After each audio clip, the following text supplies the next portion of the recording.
Donc, c'est assez simple. Nous, nos enjeux, c'est plutôt la compétition potentielle et, Mm. euh, et puis la culture, le discours commercial, la façon d'approcher les clients. Les pays du Nord en Europe n'ont pas la même façon de fonctionner que les pays du Sud. Donc, Mm. commercialement, humainement, on n'aura pas la même démarche. Voilà. Ah oui. Mais donc, tu dois faire les démarches pour un nouveau pays. Par exemple, si c'est Espagne, je sais que vous travaillez déjà en Espagne, mais pour ça, donc, tu fais ça avec ton équipe française et du coup, tu fais les démarches en espagnol, en français, en anglais, comme ça marche? Non, le natif fonctionne beaucoup mieux. Donc, quand on va chercher Mm. des médias en Allemagne aux États-Unis, on parle soit anglais aux États-Unis, soit allemand en Allemagne. Souvent parler une langue qui n'est pas la langue locale, ça crée des.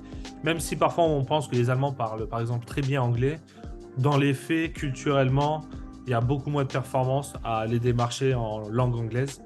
Donc c'est important à mon sens, c'est possible de le faire en anglais, mais c'est pas le optimal. Voilà. Mm. Après, encore une fois, ça doit dépendre du marché parce que nous, c'est un marché des médias. Je pense que sur certains autres marchés, on peut très bien démarcher en anglais parce que c'est un marché et un public qui a l'habitude de travailler à l'international, par exemple. Parce que nous, c'est tout bête, mais on est sur des marchés locaux. Donc en Allemagne, on va démarcher des médias allemands. Les médias allemands, bah, ils parlent allemand au quotidien.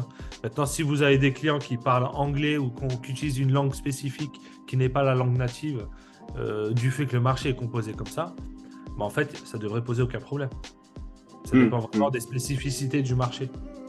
Mm. Mm. Non, non, mais c'est intéressant de savoir parce que, oui, quand tu reçois un mail et c'est pas dans ta langue, forcément, tu penses que c'est spam ou quelque chose comme ça. Ouais, Donc, j'imagine. absolument. Exactement. Et il y a Mm. aussi, tu as raison, c'est aussi ce problème-là, c'est que quand tu n'es pas anglophone ou tu n'es pas sur un marché anglophone, tu reçois des mails en anglais, 95% des mails en anglais. Bon, ça dépend de ton business. Mais moi, 50% des mails en anglais sont du spam, effectivement. Et Mm. après, Mm. le reste, j'ai l'habitude de communiquer et de travailler en anglais sur pas mal de sujets. Mais oui, effectivement, l'anglais, quand tu n'es pas natif, souvent c'est du spam. Non, mais c'est le cas pour moi aussi parce que je suis anglais en France, donc pour Ouais. gérer mon entreprise, j'utilise le français. Et même quand je reçois un mail en anglais, je suis anglais, Ouais. mais je pense que c'est spam.